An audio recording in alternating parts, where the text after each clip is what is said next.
Berlatar di negeri lumbung padi, cerita diawali dengan memperlihatkan seorang pemuda bernama Asep sedang berlari dari para pengejarnya. Ibarat pucuk cinta ulam pun tiba, pemuda tersebut bertemu dua orang polisi yang membuat para pengejar menghentikan langkah mereka. Namun sayangnya muncullah seorang pria yang tanpa banyak basa-basi langsung menghabisi mereka saat itu juga.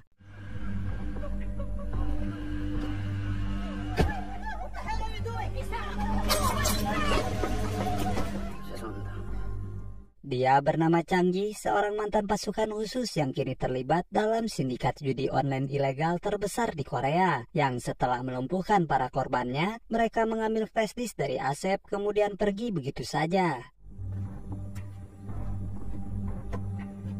Dan inilah The Run Up Punishment. Beralih ke Korea, di mana kita diperlihatkan pada dua orang pemuda yang tengah melakukan transaksi barang haram. Namun naas bagi mereka karena sudah berada dalam pengawasan pihak berwajib. Sial bagi seorang pemuda yang hendak melarikan diri dengan sepeda motornya. Mau sekencang apapun dia memutar gasnya, motornya seolah menolak untuk melaju dan bahkan hanya berdiam diri di tempat. Bukan karena karet fan belnya yang terputus, tetapi...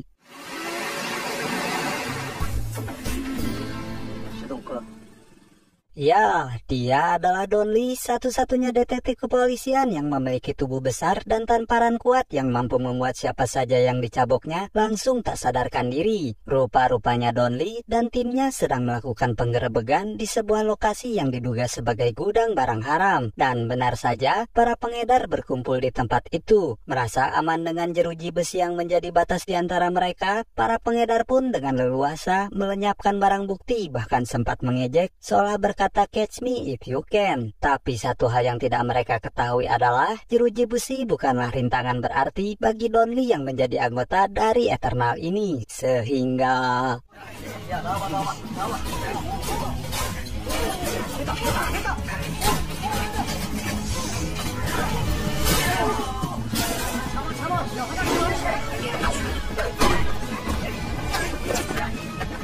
dengan mudahnya, Donli dan timnya meringkus para pengedar ini, yang tanpa diduga, seorang polisi yang berjaga di luar melaporkan bahwa ada seorang pemuda yang sedang menuju ke sana, sehingga naas bagi pemuda tersebut karena datang di waktu yang tidak tepat.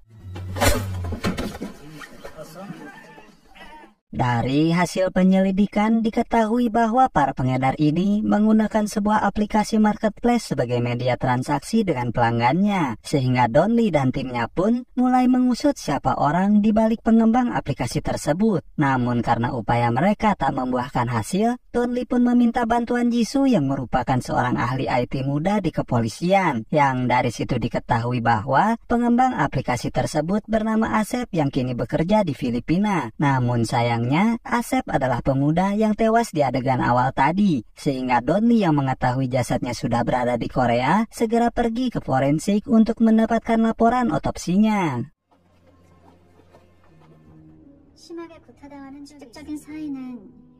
Ahli forensik berpendapat bahwa kasus ini bukanlah perampokan atau pembunuhan biasa, di mana luka yang terdapat di tubuh Asep berasal dari seorang profesional yang terbiasa menggunakan pisau. Dan betapa terkejutnya Donli ketika ia bertemu dengan ibunda Asep yang mengungkapkan kesedihannya, di mana si ibu berkata, kok ada ya orang yang tega menghabisi anak yang berjuang seorang diri di negeri orang untuk membantu masalah ekonomi keluarganya. Dan bahkan si sutradara malah sampai hati memberi secuil adegan hanya di awal film saja pada anaknya, di mana Donli yang mendengar hal tersebut pun tak bisa berkata apa-apa dan berjanji untuk menangkap pelakunya.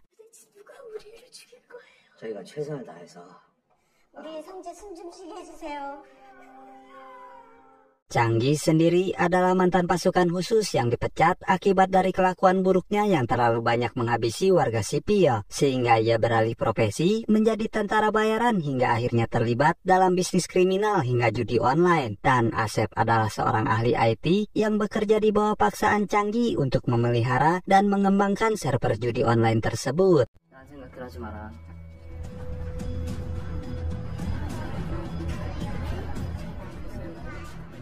Dan kita akan diperkenalkan pada seorang ahli IT kaya raya asal Korea bernama Dong Chul, yang merupakan pemilik dari bisnis judi online sekaligus atasan dari Changi, di mana Dong Chul yang berniat mengalihkan seluruh pendapatan dari judi online-nya mulai merambah pada cryptocurrency atas saran dari ahli keuangannya, sehingga ia memerintahkan Changi meraup uang sebanyak-banyaknya kalau perlu memonopoli pasar judi online dengan membantai kompetitor bisnis saat itu juga. Dengan diiming-iming persenan dan diwariskan bisnis judi online oleh Dong Chul, Changi pun segera mengerahkan seluruh pasukannya untuk mendatangi saingan bisnisnya.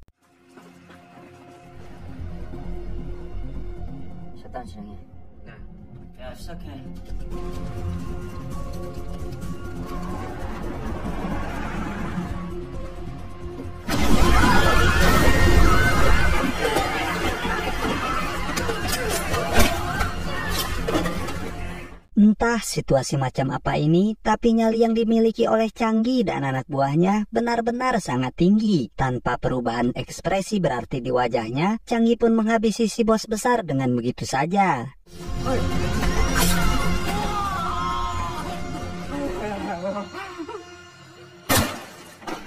Sementara di Korea, Donnie yang gaptek dan tidak mengikuti perkembangan zaman membuat Jisoo kesulitan untuk menjelaskan temuannya. Yang di situ dijelaskan bahwa Jisoo berhasil melacak riwayat pekerjaan Asep yang tersimpan di cloud-nya. Yang karena tak paham dengan teknologi dan era digital, Donnie pun memilih menghubungi ibunda Asep untuk mengulik informasi mengenai keberadaan Asep di Filipina. Namun sayangnya, ibunda Asep yang tak kuasa kehilangan anaknya memilih mengakhiri hidupnya sendiri dan berpesan kepada Donnie melalui secari kertas agar ia menangkap pelaku sesungguhnya. Sejak saat itu, Donnie pun membulatkan tekad sebulat kepalan tangannya.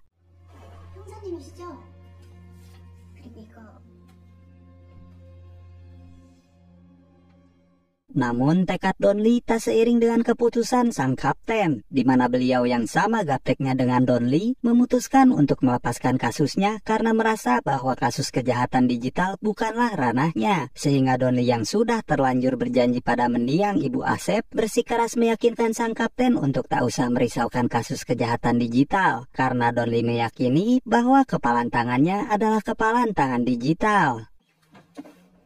이게 당최 디지털을 보여? 전담팀 만듭시다. Pada akhirnya si kapten pun terbujuk hingga akhirnya mereka membentuk tim gabungan antara tim kejahatan kriminal dan tim investigasi cyber, di mana penyelidikan mereka berujung pada sebuah permainan judi online bernama Emperor Casino yang terkait dengan cloud milik almarhum Asep, sehingga mereka memutuskan untuk berpura-pura menjadi player dengan harapan akan memancing admin game tersebut menghubungi mereka. Namun karena tidak memiliki modal besar untuk depo, Donnie pun mengajukan sebuah solusi brilian, yaitu dengan mendatangi dua bos gangster yang sedang memperebutkan wilayah kekuasaan di tempat hiburan malam.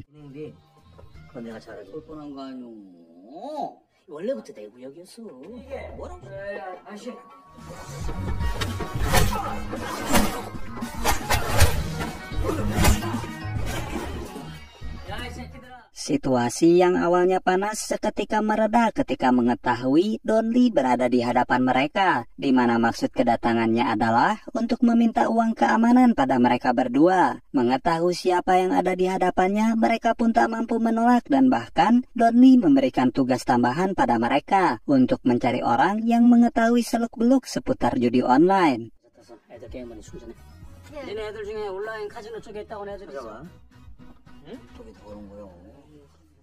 Karena Dong Chul tak kunjung menepati janjinya, kesabaran Changi pun mencapai pada batasnya, sehingga Changi mengunjungi manajer Dong Chul agar menghentikan aliran dana kepada Dong Chul, di mana si manajer rupanya bertugas melakukan pencucian uang dari hasil yang didapat dari judi online, sehingga nantinya uang yang dikirimkan kepada Dong Chul tak mudah terendus oleh pihak berwenang. Dan tak hanya narkotika yang menjadi kamuflasenya, tapi juga bisnis pakaian yang berada di Korea, sehingga Changi memutuskan untuk pergi ke Korea saat itu juga. 배당금 아직 안 올려놓으셨던 돈 보내지 말까요? 저한테 떨어진 배당금이 얼마인데 그거 가지고 길어지시네. 마지막 한국 들어가자. Sementara itu, Donli menghadapi masalah baru di mana usahanya tidak berhasil untuk menjebak para admin situs judi tersebut. Tapi untungnya Jisoo mendapatkan temuan bahwa aliran dana Emperor Casino bermuara pada sebuah outlet pakaian yang dikelola oleh si manajer, yang secara kebetulan pihak kepolisian mendapat kabar bahwa si manajer sedang dalam perjalanan menuju ke Korea, sehingga Donli dan timnya segera melakukan pengintaian ke bandara.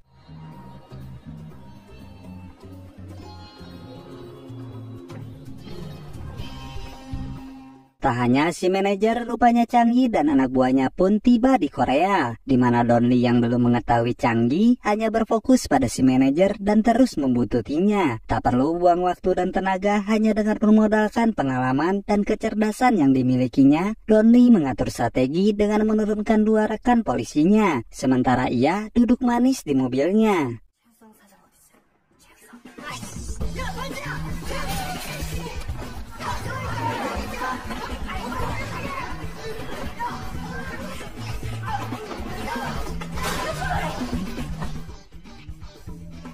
뭔가 이유가 있지 않겠냐? Sementara itu, Chang-gi menemui Dong-chul untuk menagih janjinya. Namun lagi-lagi Dong-chul memintanya untuk bersabar dan malah menjelaskan rencana ekspansi bisnisnya ke dunia mata uang kripto, di mana Dong-chul melihat peluang kecurangan besar dalam skema mata uang kripto, sehingga Dong-chul berniat untuk mengait salah satu bos besar di Hasanah Sekuritas bernama Kwon, yang nantinya perusahaan Kwon inilah yang akan menjadi wajah Dong-chul, sementara dirinya tinggal duduk manis di belakangnya. Sehingga untuk merealisasikan rencananya, Chang-gi pun diberi tugas terakhir, yaitu mengawasi ahli keuangan untuk menyuap perwakilan bursa guna memuluskan rencananya. Yang setelah semuanya berjalan dengan semestinya, Dong-chul berjanji akan memberikan Emperor Casino kepada Chang-gi.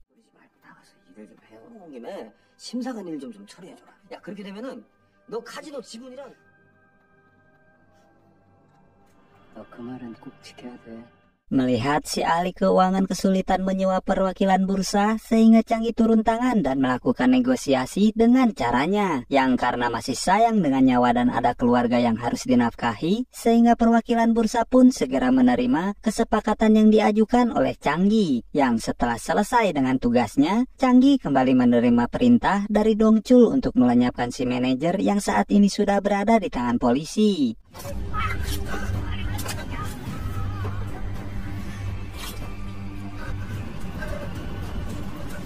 그 새끼 경찰에 붙잡혔더라? 그 새끼 나발보면 우리 다 같이 줬단 말이야. Sementara itu, Donli sedang dipusingkan dengan si manajer yang terus saja bungkam 1000 bahasa. Namun tim cyber menemukan bahwa ada aliran dana dari outlet si manajer yang terlacak menuju perusahaan milik Dong-chul. Namun karena kurangnya bukti, mereka pun hanya bisa ngejedog alias tidak berbuat apa-apa. Tapi berbeda dengan Donli, yang jika bukti tidak datang, maka Donli sendirilah yang akan menjemputnya. Tanpa menunggu surat perintah, Donli bersama timnya mendatangi Dong-chul yang saat ini sedang dalam peresmian bergabungnya ia dengan KM Holding. Dan satu hal yang perlu Anda ketahui bahwa Chang-gi sedang menuju ke tempat yang sama, di mana skenario takdir mempertemukan mereka dalam sebuah lift. Dan seketika itu pula, keduanya seolah saling merasakan aura pembunuh pada orang di sampingnya, yang karena curiga, Donli dan rekannya pun mengikuti mereka hingga masuk ke dalam toilet yang terpisah. Tapi tiba-tiba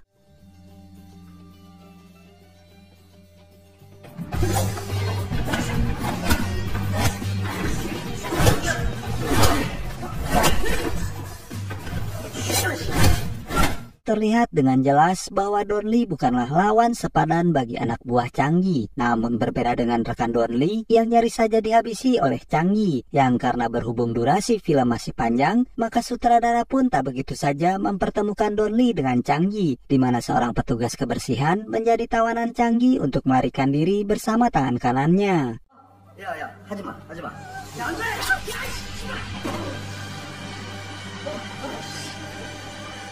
Masalah selalu saja muncul di waktu yang tidak tepat, di mana kantor polisi diserbu oleh para driver online mengantarkan pesanannya, di mana hal itu merupakan ulah dari Chang-gi yang merasa keberadaan si manajer akan menjadi ancaman, di mana tinggal menunggu waktu si manajer akan buka suara, yang ketika polisi sibuk menertibkan para driver tersebut, muncullah Chang-gi yang bermaksud untuk menghabisi si manajer saat itu juga.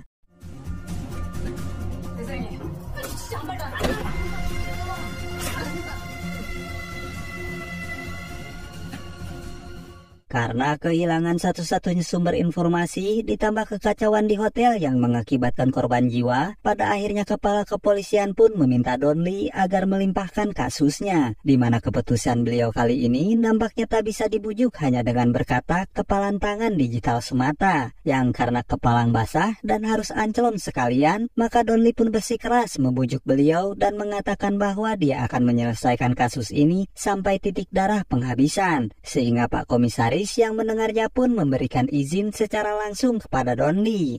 총장님 계실 때 무슨 짓이야? 제가 끝내겠습니다. 제가 잡을 놈들 대가리 수만 3자리예요. 3자리. 그렇다니까.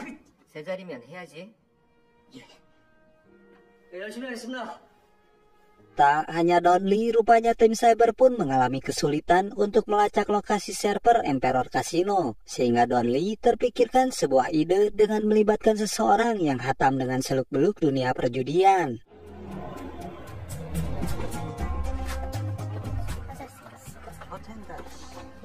나오셨습니다.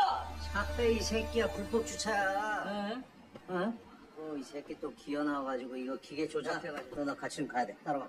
Dia adalah Jang Isu yang pada sequel sebelumnya cukup berperan dalam membantu Donli untuk memecahkan kasus yang sedang ditanganinya, yang dari informasinya diketahui bahwa ia sempat membangun bisnis judi di Filipina. Namun dalam waktu 3 hari seseorang datang dan menghancurkan bisnisnya, sehingga ia terpaksa menutup bisnisnya karena mengalami kerugian sangat besar. Yang di situ kita ketahui bahwa bisnis judi online sama halnya dengan iklan restoran yang menawarkan makanan berbeda-beda, tapi pada kenyataannya semua makanan tersebut berasal dari restoran yang sama, yang dengan kata lain kita mengenalnya dengan sebutan monopoli pasar, yang pada akhirnya akan bermuara pada satu tempat yang bernama Samsungdong. 덕점이지 덕점. 준비할 때 서버는 어디다 만들었는데? 필리핀에서 했지. 얼마나 했는데? 나 딱 3일 장사고 어떤 개새끼들이 영업장. 그 새끼들 지금 어디 있어? 삼성동. Untuk itu, Isu pun melakukan penyamaran bersama Jisoo dengan berbekal modal hasil palak yang dilakukan Donli. Alih-alih menggunakan uang dengan bijak, Isu justru langsung all-in di putaran pertama, sehingga modal mereka ludes seketika. Yang hal itu justru menarik perhatian mangsanya, di mana seorang marketing Emperor Casino tertarik untuk menjadikan Isu sebagai pelanggan di situsnya, sehingga Donli langsung turun tangan untuk menangkap si marketing saat itu juga.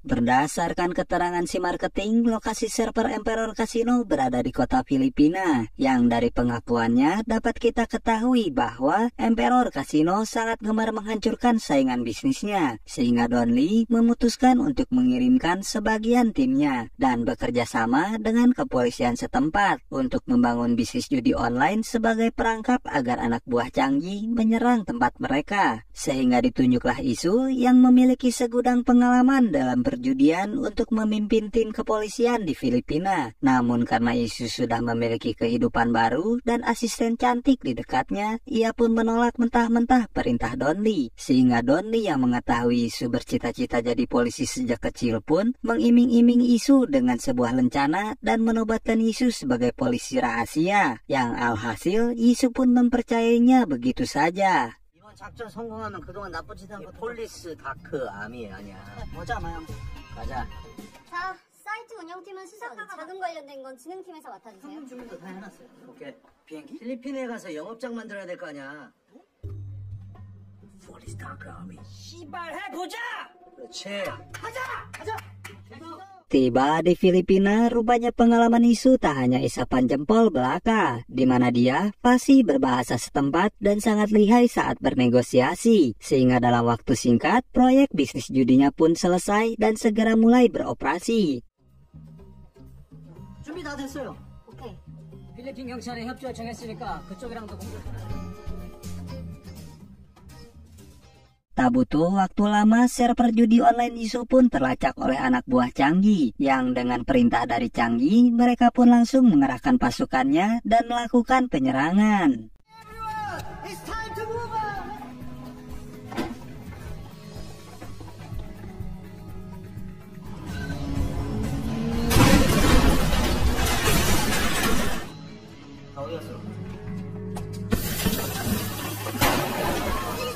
Meski mendapat sedikit kesulitan, namun dengan bantuan polisi setempat, Isu dan kawan-kawan meringkus semua orang yang terlibat dan memastikan bahwa benar adanya Emperor Casino terhubung langsung dengan Dongchul. 하려면 관리자가 승인을 해야 돼요. 좀 전에 관리자 키가 변경됐어요. 아이 계약인데? 네, 확인해보세요. 백업 서버 주소가 QM 홀딩스로 나옵니다. 자기가 서버를 확보하는 것 같아요.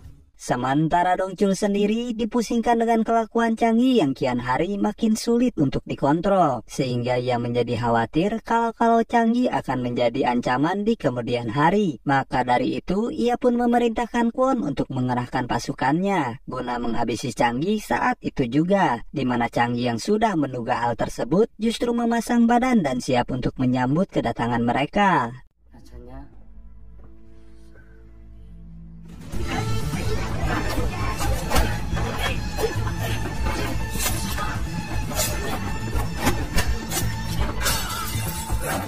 Meski kalah jumlah, namun jelas bahwa kemampuan Changgi berada di level yang berbeda, di mana anak buah Kwon habis dibantainya dan hanya menyisakan Kwon seorang diri. Alih-alih menghabisinya, Changgi justru menawarkan kesepakatan untuk menjebak Dongchul, yang di situ Kwon akan diberikan seluruh aset dan kekayaan yang dimiliki oleh Dongchul. Sementara ia hanya akan mengambil kunci admin dan data server game judi yang nantinya ia akan membangun kerajaan game judul di seluruh dunia. Sehingga Kwon yang mendengarnya pun sepakat dan bersedia untuk membantunya. Mengetahui Changgi berhasil ditangkap hidup-hidup, Dongchul yang tak sabar ingin menghabisinya dengan tangan sendiri pun menemui Kwon di sebuah lokasi konstruksi, di mana Kwon membekali Dongchul dengan senjata agar Dongchul bisa merasa puas saat menghabisi Changgi. Namun yang tidak Dongchul sadari adalah bahwa di tempat itu ia akan beristirahat untuk selamanya. 관리자 키 번호는 뭐야? 넌 뒤지는 마당에 그게 궁금하냐? 개새끼야!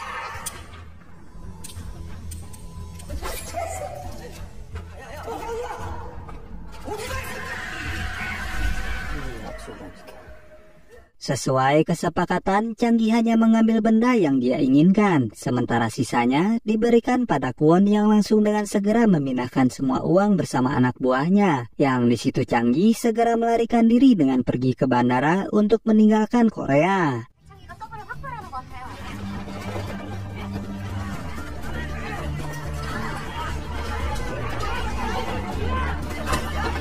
Sama halnya dengan Inspektur PJ, Donnie datang terlambat dan harus sedikit berurusan dengan anak buah Kwon. Yang di situ Kwon mencoba menghadapi Donnie yang langsung dikasih paham saat itu juga. 장동철 어딨어? 백상에 같이 있습니다. 새끼들 올라와서 빨리 찾아봐. Mengetahui buruannya kabur ke luar negeri, dengan segera Donnie melapor ke atasannya. Yang di situ beliau segera mengerahkan anak buahnya untuk melacak Changgi. Dengan bantuan petugas bandara, wajah Changgi tertangkap kamera pengawas saat hendak menaiki pesawatnya. 전부 검색해서 검거해야 합니다.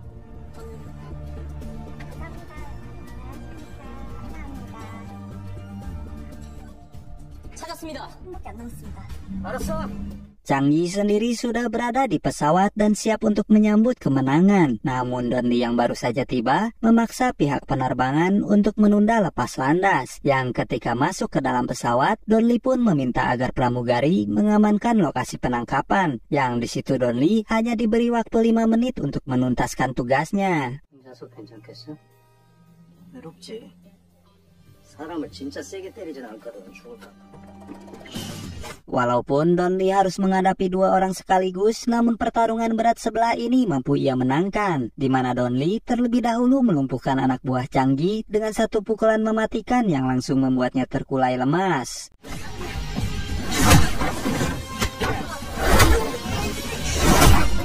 Tibalah adegan final battle di mana Changgi menggunakan sebilah pisau selai yang telah diruncingkan. Yang di situ Donnie sempat kewalahan menghadapi Changgi yang memang sangat buas saat menggunakan pisau. Yang pada akhirnya Donnie mampu memalikan keadaan dan memfataliti Changgi dengan salam olahraga.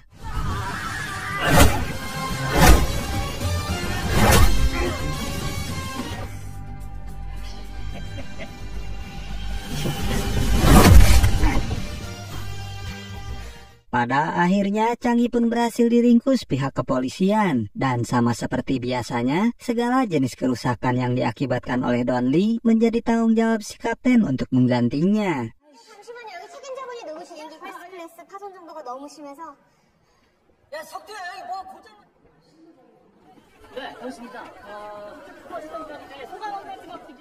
Setelah semuanya berakhir, Donli bersama timnya mengunjungi pemakaman untuk memberikan penghormatan kepada Ibunda Asep, sekaligus mengatakan bahwa janjinya sudah terpenuhi. Sementara Isu kembali harus bernasib sial dan ditilang polisi saat kedapatan memacu kendaraannya melebihi batas kecepatan. Yang di situ Isu dengan pedenya menunjukkan rencana palsu yang berujung pada sel tahanan.